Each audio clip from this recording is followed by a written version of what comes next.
వచ్చినటువంటి సూచన గారికి గుంటూరు జిల్లాలో పర్టికులర్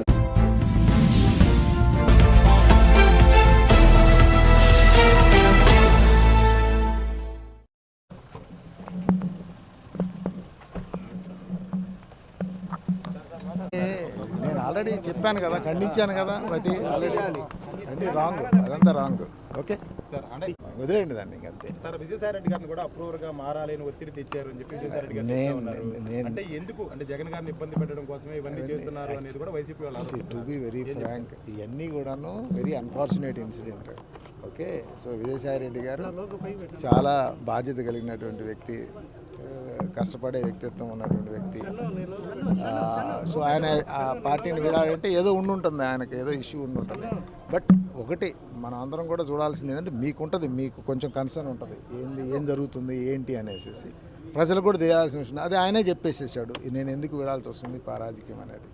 బట్ వీటన్నిటికీ ఇంతటితోటి అట్లా వదిలేసేద్దాం. ఒక్కోసారి ప్రెజర్స్ ఉంటాయి, అందరూ తట్టుకోలేరు కదా. ఆయన రాజకీయ నేపథ్యం నుంచి వచ్చిన వాళ్ళకి తెలుస్తాయి కొన్ని, వేరే ప్రొఫెషన్స్ నుంచి వచ్చిన వాళ్ళకి అంత ఈజీగా ఉండదు. ఒక్కోసారి 100 మార్కులు వస్తాయి, ఒక్కోసారి 0 మార్కులు వస్తాయి.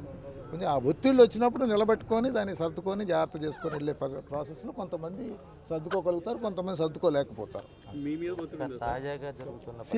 ఒకటే గుర్తుపెట్టుకోండి, ఈ వ్యవస్థలో ఈరోజు నంబర్స్ గేమ్ ఉంది.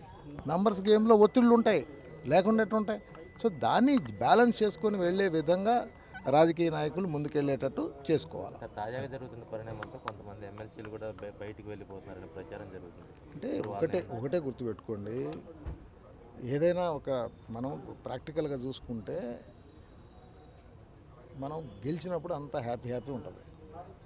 ఓడినప్పుడు మనం కూడా ఏదంటే కొన్ని ఇష్యూస్ ఉంటాయి.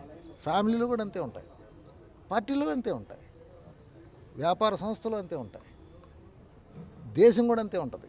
ఒక దేశం గొప్పగా ఎదిగేటప్పుడు అంతా బాగుంటుంది.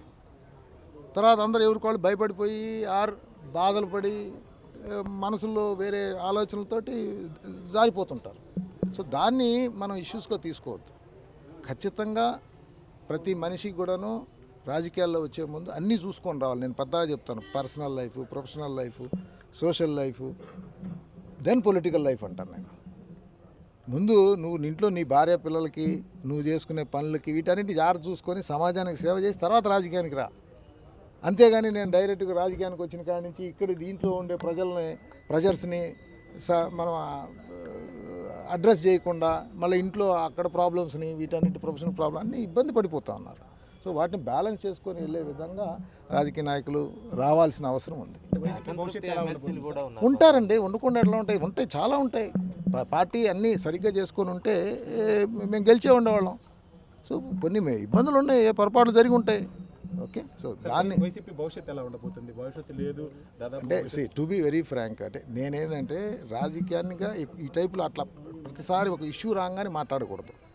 ప్రతి ఒక్కళ్ళకి కూడా అప్స్ డౌన్స్ ఉంటాయి. అప్పు ఉన్నప్పుడు అప్పు ఉంటుంది, ఓకే, డౌన్ ఉన్నప్పుడు నిలబడగలగాల. నిలబడికి వెళ్తే ఉంటుంది, నిలబడలేకపోతే పోతుంది. ఎవరైనా అంతే. Okay, thank you sir.